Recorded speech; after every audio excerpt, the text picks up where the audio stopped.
오늘 주시는 하나님의 말씀은 요한복음 11장 25절, 26절 말씀입니다. 저학한 성경 신약성경 165페이지쯤에 있습니다. 요한복음 11장 25절, 26절 우리 두 절 말씀 한 목소리로 함께 말씀 봉독합니다. 시작. 예수께서 이르시되 나는 부활이요 생명이니 나를 믿는 자는 죽어도 살겠고 무릇 살아서 나를 믿는 자는 영원히 죽지 아니하리니 이것을 내가 믿느냐. 아멘. 오늘 설교 제목은 왜 예수님의 부활을 믿어야 하는가입니다. 자, 우리 성도 여러분, 예수님의 부활이 정말 믿어지십니까? 만약 그렇다면 이것은 정말 놀라운 은혜가 아닐 수 없습니다. 수많은 사람들, 그리고 심지어 제자들까지도 사실 예수님의 부활을 믿는다는 것이 결코 쉽지 않았습니다. 먼저 사도행전 17장 32절을 보면 바울이 아덴, 오늘로 치면 아테네에 가서 복음을 전했을 때 죽은 자의 부활에 관한 메시지를 전했습니다. 그런데 그 메시지를 들었던 사람들이 어떻게 반응했습니까?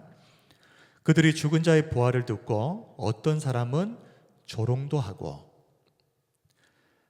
사실 아덴 사람들은 이런저런 잡다한 종교들을 다 믿는 사람들이었습니다. 그런데 그런 사람들에게조차도 죽은 자가 다시 살아났다라고 하는 이 부활의 메시지는 도무지 믿기 힘들었던 것입니다. 예수님의 제자들은 또 어땠습니까? 누가복음 24장 10절에서 12절 이 여자들은 막달라 마리아와 요한나와 야고보의 모친 마리아라 또 그들과 함께한 다른 여자들도 이것을 사도들에게 알리니라. 예수님 부활하셨다는 이 소식을 사도들에게, 예수님의 제자들에게 알렸다는 것입니다. 그런데 어떻게 반응하죠? 사도들은 그들의 말이 허탄한 듯이 들려 믿지 않았다 그랬습니다. 자, 여기서 허탄하다, 헬라어로 레로스라고 하는 말은 신약 성경에 딱 한 번 나오는 단어입니다. 그 뜻은 말도 안 되는 헛소리, 이게 레로스입니다. 그렇다면 이 제자들은 예수님의 부활에 대해서 어떻게 생각했다는 말입니까? 그건 말도 안 되는 헛소리다. 제자들이 그렇게 생각했다는 것이 좀 충격적이지 않습니까? 심지어 예수님은 이 제자들에게 3번이나 예루살렘에 올라가서 죽게 되실 것, 고난당하실 것과 또 다시 살아나실 것에 대해서 3번이나 말씀하셨는데, 그런데도 이 제자들은 예수님 부활하셨다는 소식을 허탄하게 말도 안 되는 헛소리라고 생각했습니다. 그리고 도마는 또 어떻습니까? 부활하신 주님이 제자들을 찾아오셨을 때 그 자리에 없었던 유일한 한 사람. 자, 그런데 이 도마는 직접 예수님이 부활하신 것을 보는 것으로도 부족하다는 겁니다. 내 손으로 만져보지 않고서는 나는 절대 못 믿는다. 요한복음 20장 25절 다른 제자들이 그에게 이르되 우리가 주를 보았노라 하니 도마가 이르되 내가 그의 손에 못자국을 보며 내 손가락을 그 못자국에 넣으며 내 손을 그 옆구리에 넣어보지 않고는 믿지 아니하겠노라 하니라. 이 도마는 그냥 예수님의 부활을 믿지 않으려고 작정을 한 사람이었습니다. 그런데 이 정도는 양반입니다. 성경을 보면 부활하신 주님을 직접 눈으로 목격하고도 믿지 않았던 사람들이 있었다라고 기록을 하고 있기 때문에 그렇습니다. 마태복음 28장 16절에서 17절 11 제자가 갈릴리에 가서 예수께서 지시하신 산에 이르러 예수를 배웁고 경배하나 아직도 의심하는 사람들이 있더라.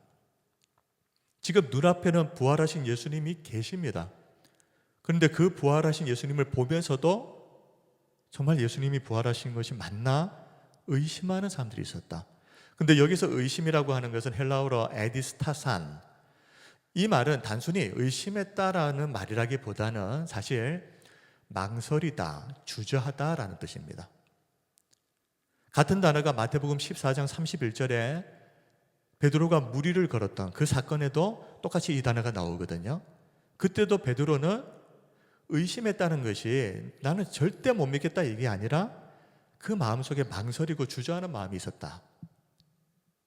자, 그런데 그렇다면은 에디스타산이라고 하는 이 헬라어 단어를 보게 되면 마태복음 28장에 나오는 이 예수님의 부활을 목격하고도 믿지 못했던 사람들은 단순히 완전히 믿지 않았다라는 말이기보다는 그만큼 예수님의 부활이 너무나도 엄청난 사건이었기 때문에 이 상황을 도대체 어떻게 받아들여야 할지 당혹스럽고 혼란스러운 상태였다, 이렇게 보는 게 맞습니다. 자, 그런데 이 유대인들은요, 예수님의 부활을 좀처럼 믿지 않았습니다. 그런데 그 이유는요, 이 유대인들에게는 한 가지 확신이 있었습니다. 앞으로 오실 메시아는 절대 죽지 않는다. 죽을 수가 없다. 요한복음 12장 34절을 보면 이에 무리가 대답하되 우리는 율법에서 그리스도가 영원히 계시다 함을 들었거늘, 그리스도가 영원히 계신다 함을 들었거늘 너는 어찌하여 인자가 들려야 하리라 하느냐. 이 인자는 누구냐? 자, 다니엘서 7장 14절을 보면요, 이런 말씀이 있습니다. 그에게 권세와 영광과 나라를 주고 모든 백성과 나라들과 다른 언어를 말하는 모든 자들이 그를 섬기게 하였으니 그의 권세는 소멸되지 아니하는 영원한 권세, 그의 나라는 멸망하지 아니할 것이라. 유대인들이 율법을 통해서 예상했던 메시아는 영원하신 분, 절대 죽을 수도 없고 무너질 수도 없는 그런 분이었습니다. 자, 이 말씀대로라면 앞으로 오실 메시아 그리스도는 영원히 계시는 분이시기 때문에 십자가에서 죽으시는 그런 일은 있을 수가 없다라고 생각했던 겁니다. 자, 그러면 그리스도가 죽으실 수 없는 분이라면, 그래서 십자가에서 죽으시지 않는다면 그러면 부활에 대해서는 말할 필요가 없는 것이죠. 죽지도 않으셨는데 부활을 이야기할 필요가 없는 것입니다. 그런데 이 유대인들은 안타깝게도 이사야 53장의 종의 노래에 나오는 메시아의 고난에 대한 말씀은 알지 못했던 것 같습니다. 아니, 좀 더 정확하게 말하면 애서 무시해버린 것입니다. 왜냐하면 종의 노래에 나오는 고난받는 메시아의 모습은 그들이 원하는 메시아의 모습이 아니기 때문에. 자, 이사야 53장 종의 노래 좀 길지만 2절부터 10절까지 말씀을 한번 보겠습니다. 그는 주 앞에서 자라나기를 연한 순 같고 마른 땅에서 나온 뿌리 같아서 고운 모양도 없고 풍채도 없은즉 우리가 보기에 흠모할 만한 아름다운 것이 없도다. 자, 유대인들이 기대했던 메시아는 화려하고 위엄이 있는 분이었지만 이사야 53장 종의 노래에서 예언하고 있는 앞으로 오실 메시아는 고운 모양도 없고 풍채도 없고 흠모할 만한 아름다운 것이 하나도 없는 분입니다. 3절, 그는 멸시를 받아 사람들에게 버림받았으며 강고를 많이 겪었으며 질고를 아는 자라. 마치 사람들이 그에게서 얼굴을 가리는 것 같이 멸시를 당하였고 우리도 그를 귀히 여기지 아니하였도다. 이 땅에 메시아가 오셔서 이런 일을 당하신다는 겁니다. 4절, 그는 실로 우리의 질고를 지고 우리의 슬픔을 당하였거늘 우리는 생각하기를 그는 징벌을 받아 하나님께 맞으며 고난을 당한다 하였노라. 5절, 그가 찔림은 우리의 허물 때문이요 그가 상함은 우리의 죄악 때문이라. 그가 징계를 받음으로 우리는 평화를 누리고 그가 채찍에 맞음으로 우리는 나음을 받았도다. 자, 이 말씀까지만 보아도 오실 메시아는 우리를 위해서 대신 징계를 받으시는 메시아입니다. 6절, 우리는 다 양 같아서 그릇 행하여 각기 제 길로 갔거늘 여호와께서는 우리 모두의 죄악을 그에게 담당시키셨도다. 어디에서요? 십자가에서. 7절, 그가 곤욕을 당하여 괴로울 때에도 그의 입을 열지 아니하였으며 마치 도수장으로 끌려가는 어린 양과 털 깎는 자 앞에서 잠잠한 양같이 그의 입을 열지 아니하였도다. 예수님께서는 체포되어서 가셔가지고 신문을 받으실 때 자신에 대해서 한마디도 변호를 하지 않습니다. 오죽 답답했으면 뭐라도 한마디 해보라. 그래도 예수님은 스스로에 대해서 한마디도 하지 않으십니다. 8절, 그는 곤욕과 신문을 당하고 끌려갔으나 그 세대 중에 누가 생각하기를 그가 살아있는 자들의 땅에서 끊어지면 마땅히 형벌받을 내 백성의 허물 때문이라 하였으리요. 그는 강포를 행하지 아니하였고 그의 입에 거짓이 없었으나 그의 무덤이 악인들과 함께 있었으며 그가 죽은 후에 부자와 함께 있었도다. 이 9절 말씀은 예수님께서 십자가에서 죽으시고 아리마대 사람 부자 요셉의 무덤에 안치되시는 것에 대해서도 예언을 하고 있습니다. 10절, 여호와께서 그에게 상함을 받게 하시기를 원하사 질고를 당하게 하셨은즉 그의 영혼을 속건 제물로 드리기에 이르면 그가 시를 보게 되며 그의 날은 길 것이며 또 그의 손으로 여호와께서 기뻐하시는 뜻을 성취하리로다. 구약 성경 이사야서는 이렇게 분명하게 앞으로 오실 메시아는 우리를 대신하여서 고난을 받으시고 죽으시게 될 것이다. 이것을 분명히 예언하고 있습니다. 그런데 유대인들은 어떻게 한 것입니까? 우리가 원하는 메시아는 그런 메시아가 아니라는 겁니다. 영원히 죽지 않고 이 세상에 군림하는 왕과 같은 메시아. 그래서 분명히 있는 이사야 53장 종의 노래는 애서 무시해버리고, 다시 말하면 자기가 듣고 싶은 것만 듣고 자기가 보고 싶은 것만 보려고 했던 것입니다. 그러다 보니 예수님이 오셨지만 이 예수님이 바로 성경에 예언된 그 메시아라는 사실을 알 수 없었습니다. 자, 이방인들은 말할 것도 없고 유대인, 심지어 제자들에 이르기까지 예수님의 부활 사건이 이렇게도 믿기 어려운 사건임에도 불구하고, 그런데도 우리가 예수님의 부활이 믿어진다. 이것이 어떻게 사람의 머리로, 사람의 지성으로 가능한 일이겠습니까? 이것은 전적인 하나님의 은혜입니다. 하나님께서 우리에게 믿을 수 있는 은혜를 주셔서 부활이 믿어지는 것이지, 우리가 머리를 맞대고 연구하고 고민해서 나온 결론이 아니라는 말입니다. 자, 베드로가 예수님을 향해서 신앙 고백을 하죠. 주는 그리스도시요 살아계신 하나님의 아들이십니다. 그때 예수님께서 뭐라고 말씀하십니까? 이것은 혈육에서 나온 것이 아니라 그랬습니다. 혈육, 사람의 지혜, 사람의 머리에서 나온 게 아니다. 이것은 오직 하나님께서 베드로 너에게 신적인 계시를 알려주셨기 때문이다. 하나님의 은혜로 베드로가 그런 고백을 할 수 있었다.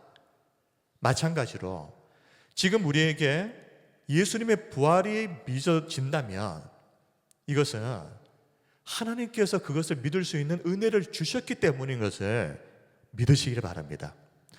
자, 그렇다면 이쯤에서 질문을 하나 하지 않을 수 없는데요. 기독교는 왜 그렇게 부활을 중요하게 생각하는가 하는 것입니다. 왜 부활이 그렇게 중요합니까? 예수님의 십자가만 믿으면 구원은 받을 수 있는 것 아닌가요?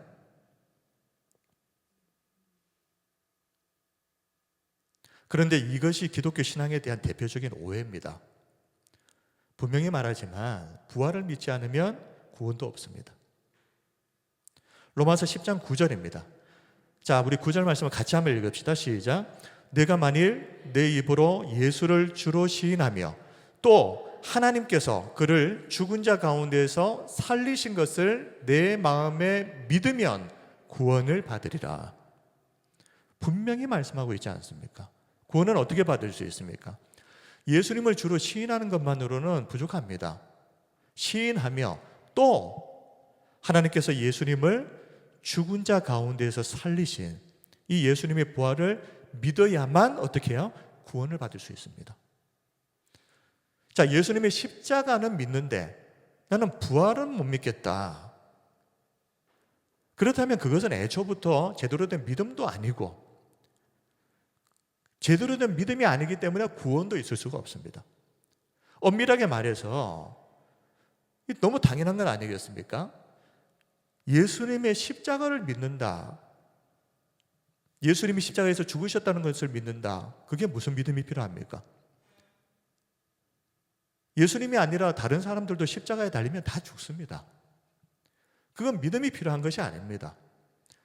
무엇에 대한 믿음이 필요한가? 예수님이 십자가에서 죽으셨을 때 그 십자가에서 모든 인류의 죄가 대속되었다는 것입니다. 예수님이 십자가에서 죽으셨다는 것이 중요한 것이 아니라 그것을 우리가 믿는다고 고백할 필요가 없죠. 그거는 당연한 사실이니까. 그런데 그 십자가에서 대속의 놀라운 기적이 일어났다는 것은 믿음이 필요한 겁니다. 그리고 또 어떤 믿음이 필요합니까? 예수님이 다시 살아나셨다는 것. 이 부활은 믿음이 필요합니다.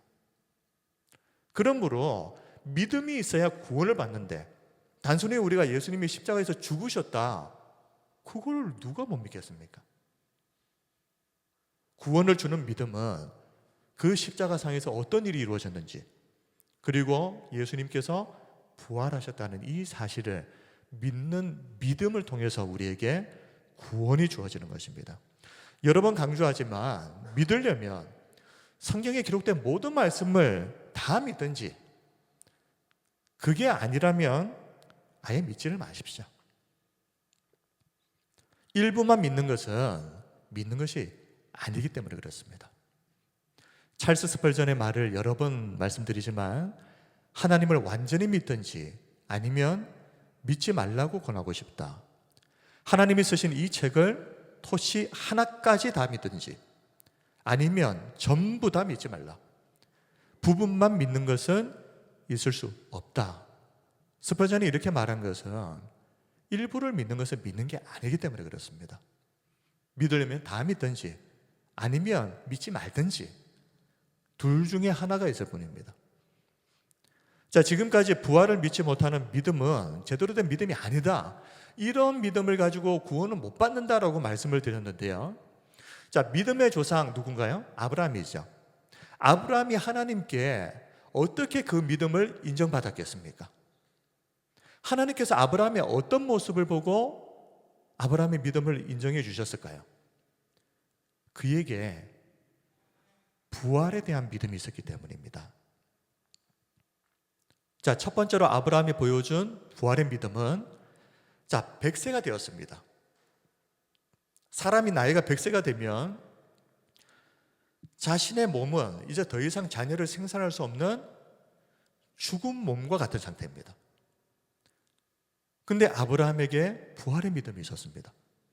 하나님께서 100세가 되어서 죽은 것과 다를 바 없는 이 몸도 살리셔서 자녀를 낳게 하실 것이다. 자신의 죽은 것과 같은 몸을 부활시키시는, 되살리시는 이 부활에 대한 믿음이 아브라함에게 있었다. 로마서 4장 17절 24절입니다. 17절에서 24절 말씀을 보면 기록된 바 내가 너를 많은 민족의 조상으로 세웠다 하심과 같으니, 자, 아브라함에게 하나님께서 주시는 말씀이시죠. 그가 믿은 바, 아브라함이 무엇을 믿었습니까? 하나님은 죽은 자를 살리시며 없는 것을 있는 것으로 부르시는 이시니라. 그러면 죽은 자를 뭘 말하는 것입니까? 18절 아브라함이 바랄 수 없는 중에 바라고 믿었으니 이는 내 후손이 이같으리라 하신 말씀대로 많은 민족의 조상이 되게 하려 하심이라. 그가 100세나 되어 자기 몸이 죽은 것 같고 사라의 태가 죽은 것 같음을 알고도 믿음이 약하여지지 아니하고 그랬습니다. 믿음이 없어 하나님의 약속을 의심하지 않고 믿음으로 견고하여져서 하나님께 영광을 돌리며 약속하신 그것을 또한 능히 이루실 줄을 확신하였으니 그러므로 그것이 그에게 의로 여겨졌느니라. 자신의 몸이 100세가 되어서 죽은 상태인데, 도저히 아이를 낳을 수 없는 상태인데, 근데 아브라함은 하나님께서 후손을 주시겠다고 약속하셨으니 내 죽을 몸도 다시 회복시키실 것이다, 되살리실 것이다 라고 하는 이 믿음이 있었다는 것입니다. 그리고 하나님은 그것을 의로 여기셨다. 23절 그에게 의로 여겨졌다 기록된 것은 아브라함만 위한 것이 아니요 의로 여기심을 받을 우리도 위함이니 곧 예수 우리 주를 죽은 자 가운데서 살리신 이를 믿는 자니라. 이 말씀을 보십시오.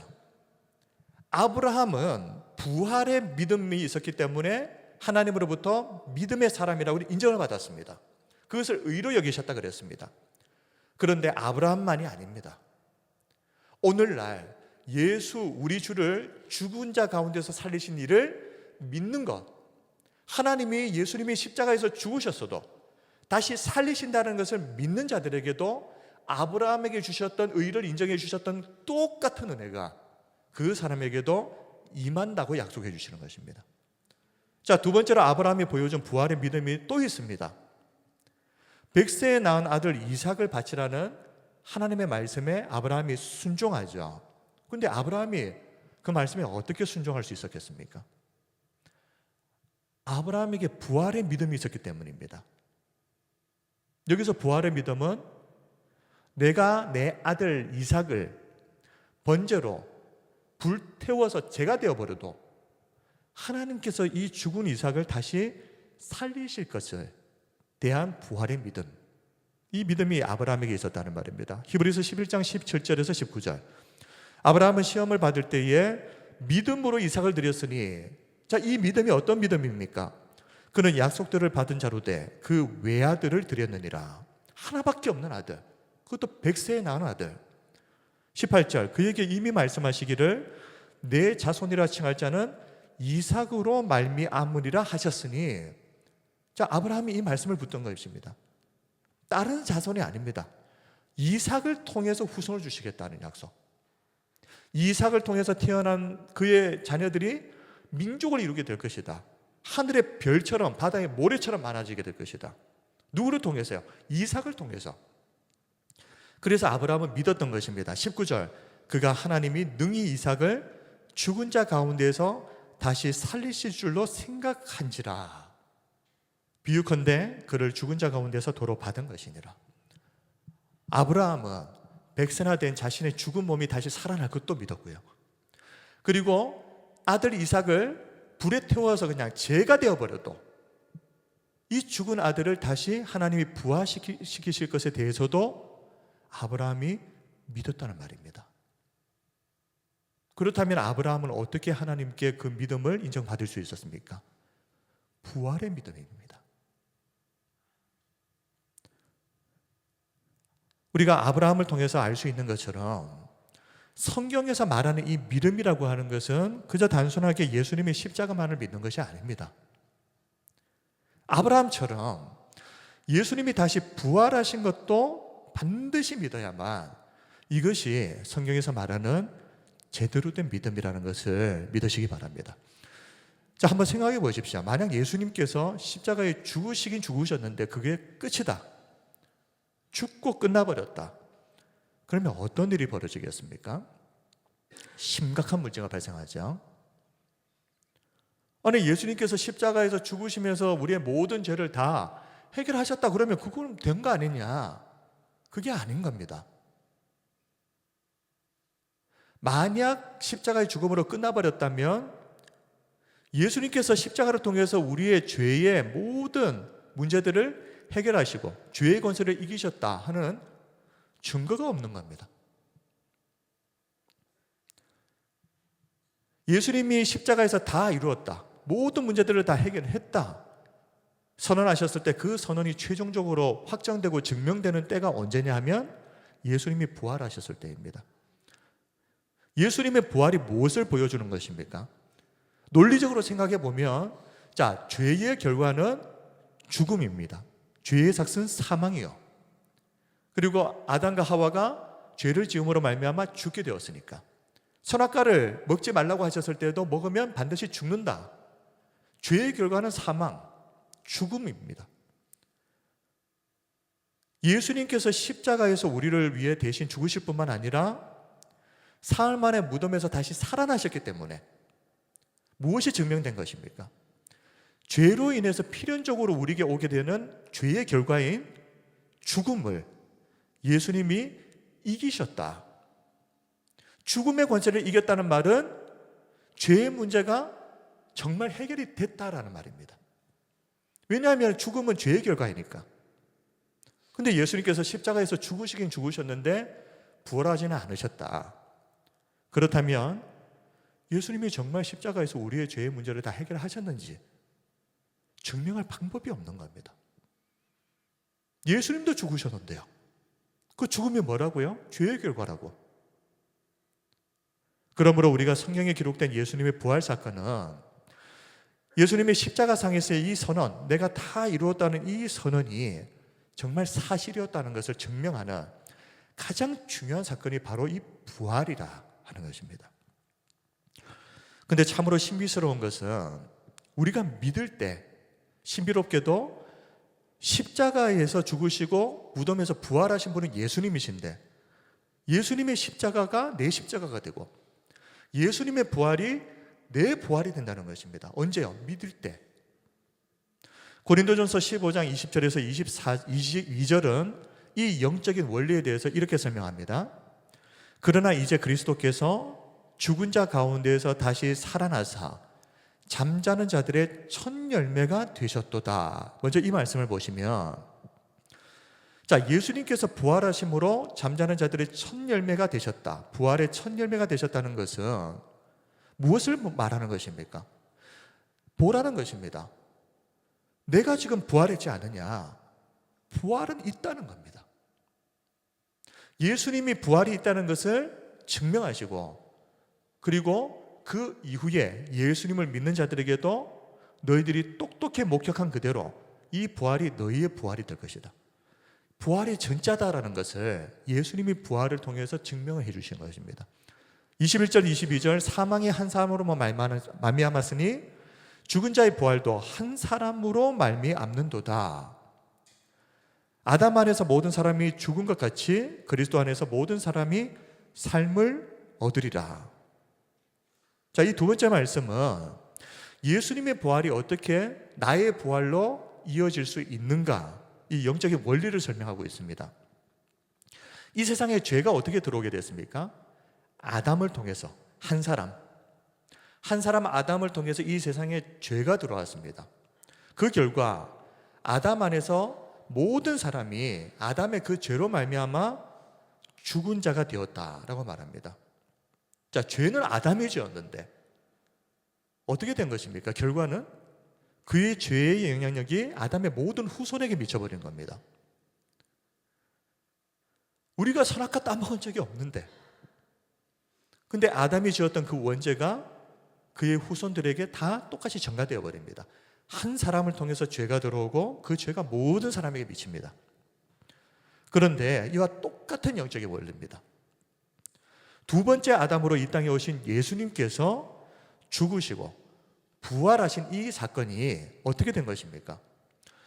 아담을 통해서 일어났던 것과 똑같은 일이 일어난 것입니다. 예수님 한 사람을 통해서 죽으심과 부활하심이, 이 사건이 예수님을 믿는 모든 성도들에게 예수님의 죽으심이 나의 죽으심이 되고 예수님의 부활이 나의 부활로 전가되어지는 이런 은혜가 우리에게 주어지게 됐다. 이게 영적인 원리입니다.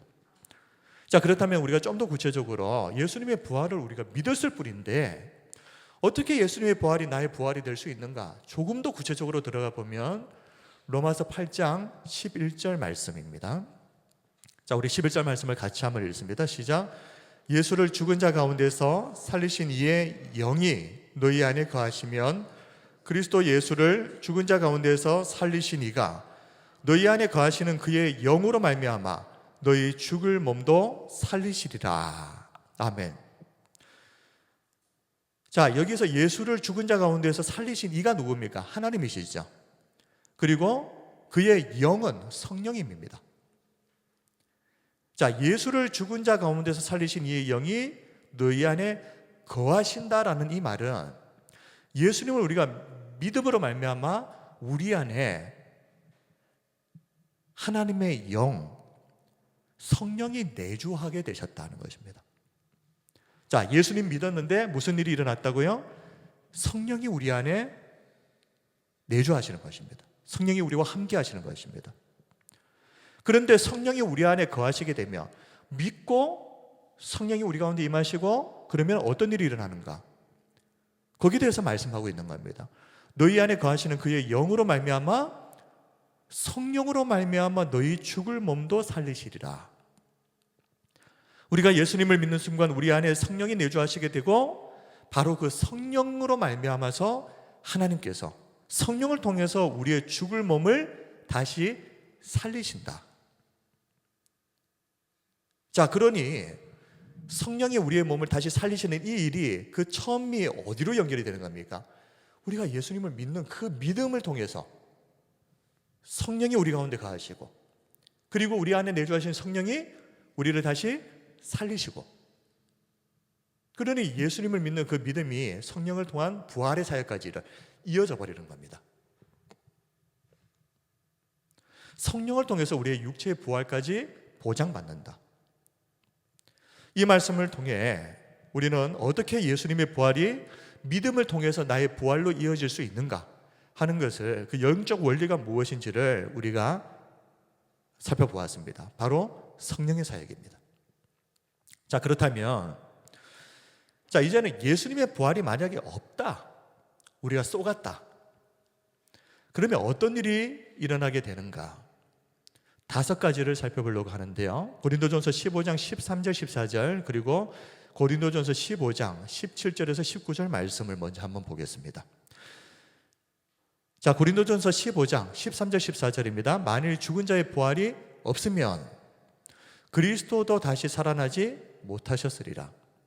그리스도께서 만일 다시 살아나지 못하셨으면 자, 무슨 일이 벌어지는가? 부활이 없다면 우리가 전파하는 것도 헛것이요 또 너희 믿음도 헛것이며. 자, 15장 17절에서 19절 그리스도께서 다시 살아나신 일이 없으면 부활이 없다면 자, 무슨 일이 벌어집니까? 너희의 믿음도 헛되고 너희가 여전히 죄 가운데 있을 것이요 또한 그리스도 안에서 잠자는 자도 망하였으리니 만일 그리스도 안에서 우리가 바라는 것이 다만 이 세상의 산불이면 모든 사람 가운데 우리가 더욱 불쌍한 자이리라. 예수님의 부활이 거짓말이라면 이 5가지 일이 일어난다는 것입니다. 첫 번째, 우리가 전파하는 것이 헛것이 되어버립니다. 복음을 전하고 전도하는 것이 다 헛것이 되어버립니다. 우리의 믿음도 헛것이 되어버립니다.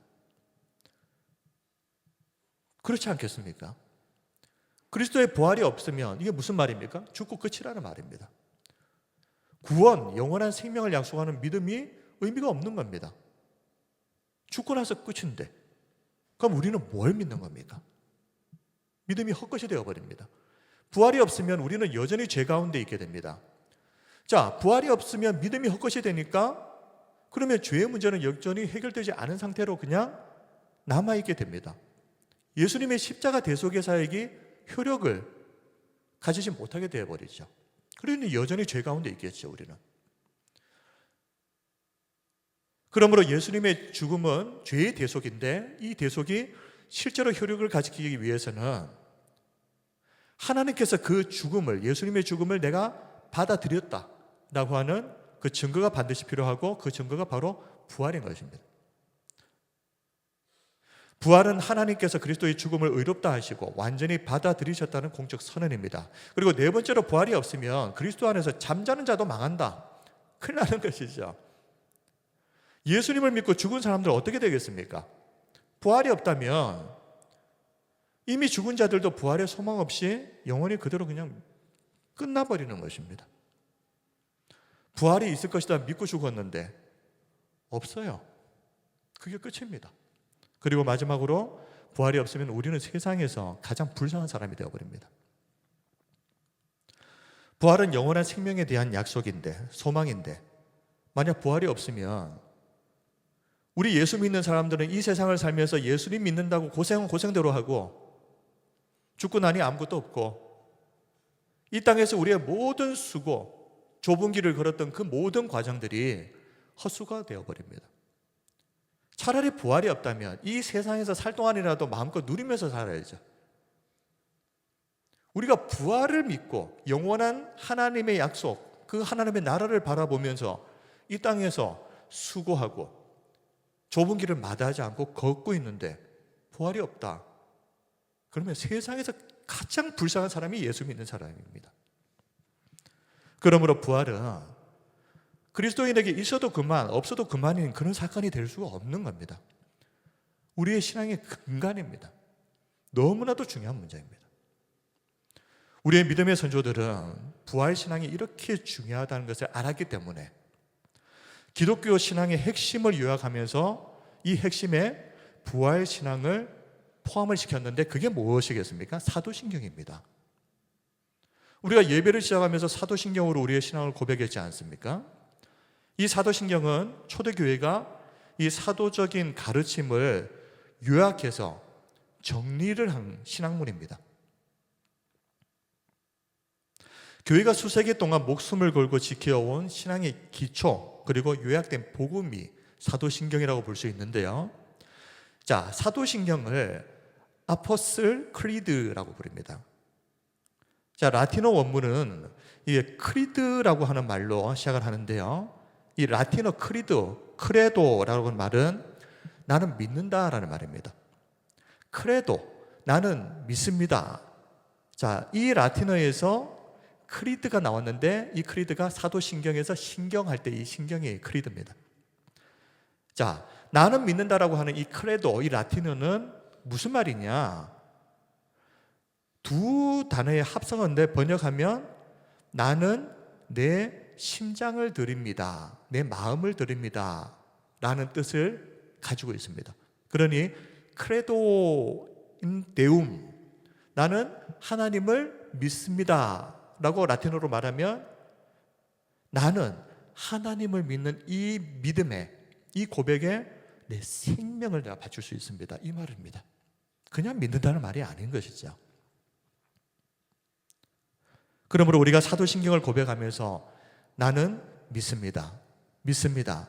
믿습니다. 라고 고백할 때마다 단순히 머리로 동의하는 것이 아니라 이 신앙 고백에 내 심장을 바칩니다. 내 생명을 드립니다. 이 의미를 담아서 우리가 사도신경을 고백을 해야 되는 것입니다. 그럼 사도신경을 볼까요? 사도신경에서 우리는 무엇을 믿는다라고 말하고 있습니까? 첫 번째, 나는 전능하신 아버지 하나님, 천지의 창조주를 믿습니다. 크레도 인 데움. 나는 하나님을 믿습니다. 그리고 두 번째는 예수님을 믿는다는 것입니다. 근데 자, 예수님을 믿는다고 할 때 무엇을 믿는다고 말하는지 보십시오. 나는 그의 유일하신 아들 우리 주 예수 그리스도를 믿습니다. 그는 성령으로 잉태되어 동정녀 마리아에게서 나시고 동정녀 탄생을 믿는다는 말입니다. 본디오 빌라도에게 고난을 받아 십자가에 못 박혀 죽으시고 예수님의 십자가의 대속의 사역을 믿는다는 말입니다. 그리고 또 무엇을 믿습니까? 장사된 지 사흘 만에 죽은 자 가운데서 다시 살아나셨으며 나는 예수님께서 죽은 자 가운데서 다시 부활하셨다는 이 고백에, 이 신앙 고백에 내 생명을 바칠 수 있습니다. 이 말입니다. 하늘에 오르시어 전능하신 하나님 우편에 앉아 계시다가 예수님이 승천하신 것을 믿는다. 거기로부터 살아있는 자와 죽은 자를 심판하러 오십니다. 예수님이 다시 재림하실 것을 믿는다. 그리고 세 번째로 나는 성령을 믿으며 거룩한 공교회와 성도의 교제와 죄를 용서받는 것과 몸의 부활과 영생을 믿습니다. 아멘. 사도신경은 우리가 단순히 예수님의 십자가만을 믿는 것이 아니라 우리는 장사된 지 사흘 만에 죽은 자 가운데서 다시 살아나신 예수님의 부활을 믿습니다. 그리고 그 부활하신 예수님께서 다시 오실 것을 믿습니다라고 고백합니다. 그리고 이 신앙 고백에 내 심장을 바칠 수 있습니다. 크레도. 이것이 우리가 우리의 심장, 우리의 생명까지 바치면서까지도 끝까지 붙들어야 할, 하나도 빠뜨려서는 안 될 우리의 신앙의 고백, 우리의 믿음의 내용인 것입니다. 무엇을 믿느냐? 자, 그런데 오늘날 수많은 그리스도인들 중에서도 이런저런 이유로 예수님의 부활을 믿는 것을 주저하는 경우들이 있습니다. 예를 들면 내가 그래도 사회적인 신분이 있는데 요즘같이 과학이 이렇게 발전한 시대에 아니 사람들 앞에서 내가 부활을 믿는다고 말하면 세상 사람들 나를 얼마나 이상하게 보겠느냐는 것입니다. 교회를 다니면서 예배를 드리면서도 세상 사람들의 시선 의식에서 부활을 믿는 것을 주저한다. 이런 사람들은 마치 어떤 사람들과 같은가 하면 예수님의 부활의 현장에 있었으면서도 예수님의 부활의 기쁨에 동참하지 못했던 그 예수님의 무덤을 지켰던 경비병 같은 사람들이 바로 그런 사람들입니다. 예수님께서 십자가에서 죽으신 후 대제사장과 바리새인들이 빌라도 총독을 찾아가서 한 가지 제안을 하죠.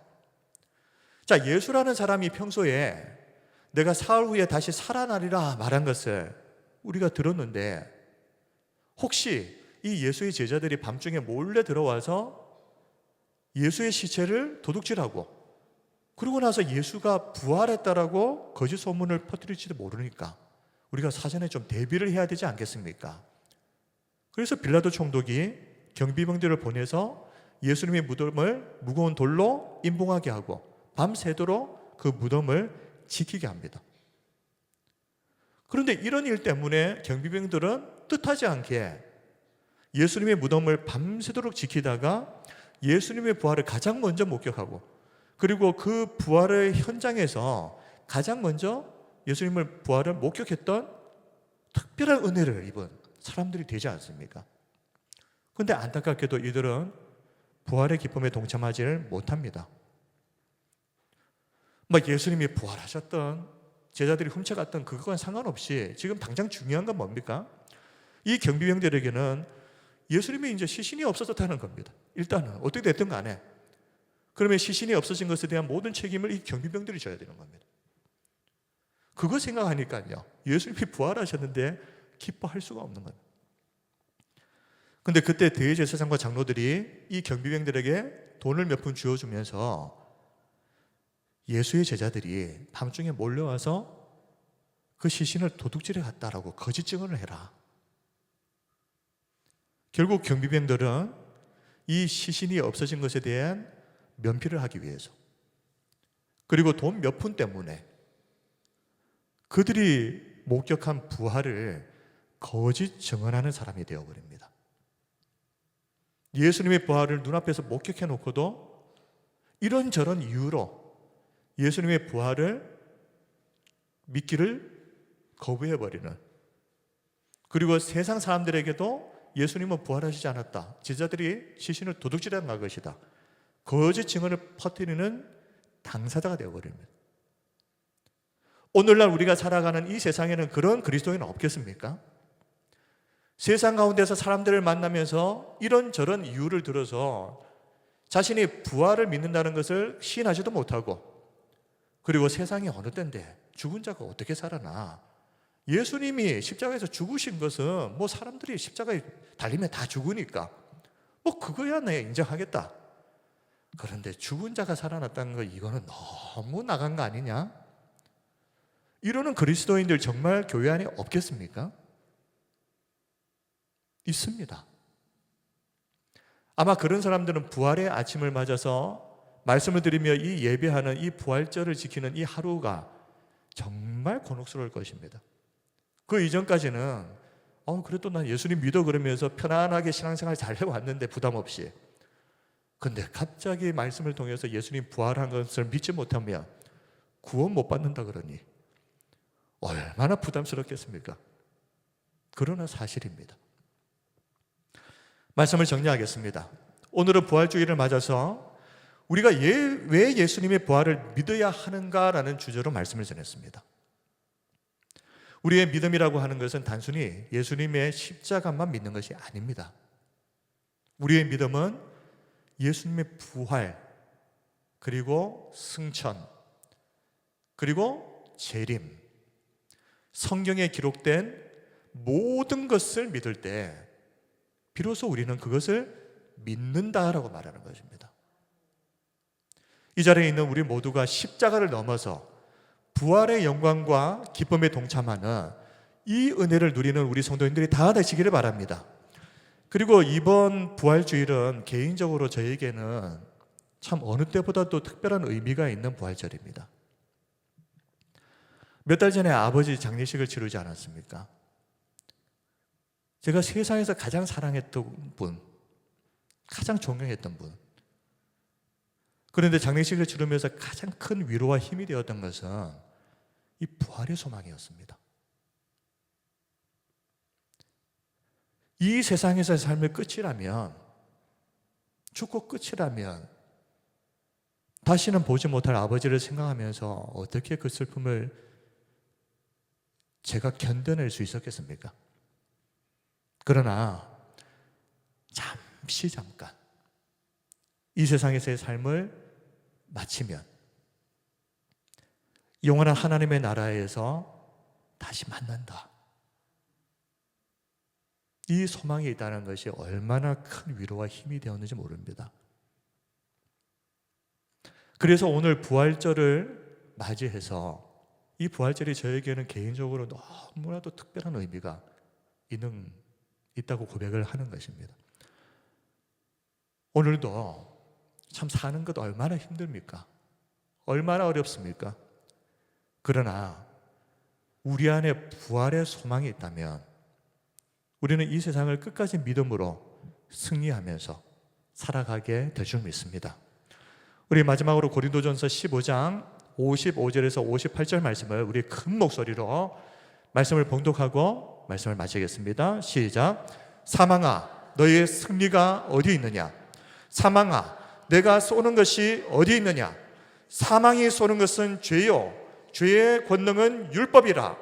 우리 주 예수 그리스도로 말미암아 우리에게 승리를 주시는 하나님께 감사하노니, 그러므로 내 사랑하는 형제들아, 견실하며 흔들리지 말고 항상 주의 일에 더욱 힘쓰는 자들이 되라. 이는 너희 수고가 주 안에서 헛되지 않은 줄 알미라. 아멘. 우리가 이 땅을 살아가면서 주를 위해서 헌신하고 수고하는 모든 것들이 헛될 수가 없는 것은 이 세상에서의 삶의 끝이 아니고 우리는 부활의 소망을 가진 자이기 때문에, 우리에게는 영원한 하나님의 나라가 약속된 자이기 때문에 우리가 이 땅에서 수고한 모든 것들에 대해서 하나님 앞에서 결산하게 될 날, 우리 하나님이 하나도 빠뜨리지 않고 우리의 수고에 대해서 놀라운 은혜로 보답해 주실 것입니다. 그러므로 견실하십시오. 흔들리지 마십시오. 항상 주의 일에 더욱 힘쓰는 저와 우리 성도님들이 다 되시기를 주님의 이름으로 축원드립니다. 이제 우리 하나님께 찬양 드립시다. 찬양하고 기도하겠습니다. 이 시간 이 땅에 오신 하나님의 본체이신, 십자가에 달리시고 다시 살아나신 우리 주님을 우리가 찬양하고 우리 기도하도록 하겠습니다. 이 땅 위에 오신 하나님의 본체, 십자가에 달리사 우리 죄 사하셨네. 하나님이 그를 지극히 높여 모든 이름 위에 뛰어난 이름을 주사 우리 예수 이름 앞에 절하고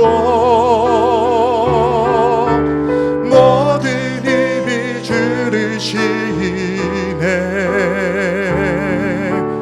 영광 중에 오실 주를 보리라 선포해. 우리 박수치며 찬양합니다. 왕께 만세, 존귀와 위엄을 찬양해. 왕께 만세, 주 예수 하나님. 우리 고대하네, 우리 고대하네. 주님 오실 그날 다시 사신 왕의 영광 이 땅을 비추네. 사단의 권세는 주 앞에 무너져 생명과 진리의 주 권세 가장 높도다. 우리 예수 이름 앞에 절하고 영광을 주르시네. 영광 중에 오실 주를, 영광 중에 오실 주를 보리라. 선포해 함께 만세. 존귀와 위엄을 찬양해 왕의 왕께 만세. 주 예수 하나님 아멘. 왕께 만세, 왕께 만세. 존귀와 위엄을 찬양해 왕의 왕께 만세. 주 예수 하나님. 우리 다시 한번 선포합니다. 왕께 만세, 왕께 만세. 존귀와 위엄을 찬양해 왕의 왕께 만세. 주 예수 하나님. 우리 예수 이름 앞에 절하고, 우리 예수 이름 앞에 절하고 모든 입이 주를 시네. 영광 중에 오실 주를 보리라. 선포해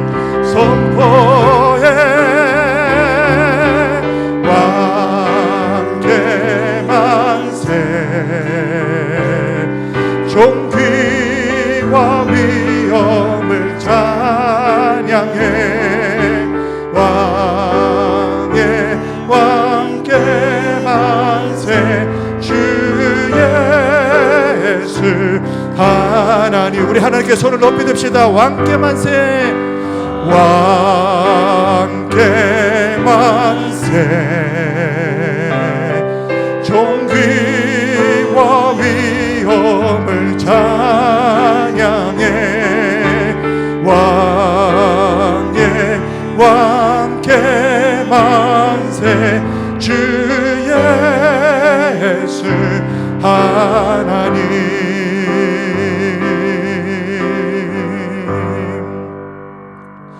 이제 우리 함께 기도하겠습니다.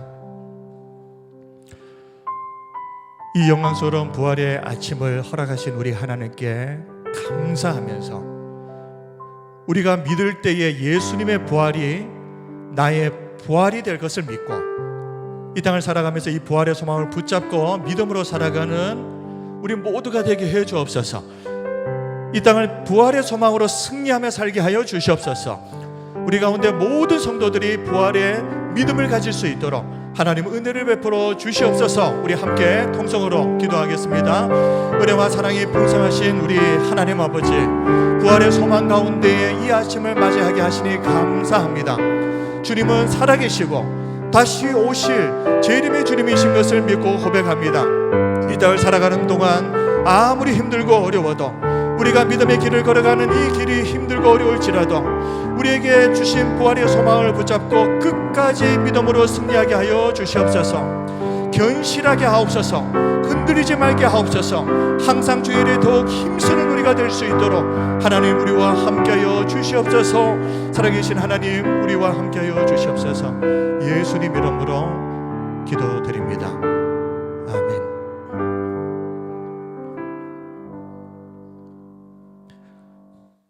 영광스러운 부활의 아침을 맞이하게 하신 하나님께 이 시간 우리 모두 감사와 찬양과 영광을 올려드립니다.